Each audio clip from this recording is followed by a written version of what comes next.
এত জোরে গাড়ি চালাস, তোর মাথার হেলমেট কো? আরে ব্যাগে কি? স্যার ব্যাগে 2 লাখ টাকা। হ্যাঁ 2 লাখ টাকা? এত টাকা কোনে পালু? স্যার আমি তো বাজি খেলে 2 লাখ টাকা কামাই করছি। স্যার চাইলে আপনি বাজি খেলতে পারেন, খেলে লাখ টাকা কামাই করতে পারেন। হাট, আমি হলো পুলিশ, আমি বাজি টাজি খেললা? স্যার ভাইবে দেখেন, বাজি জিততে পারলি 1 লাখ টাকা।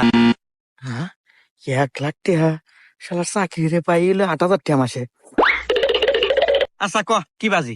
স্যার কালকে এই জায়গাতে আমি আইসা আপনার গালে একটা চোয়ার মারমু, চোয়ার মারার পর আপনার শরীর পুরো লাল হয়ে যাবো, আর যদি লাল না হয় তাহলে আপনি 1 লাখ টাকা জিতবেন।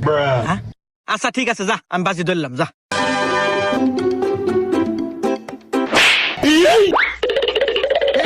আমার গাও নালা নাই, দে দে 1 লাখ টাকা দে দে দে।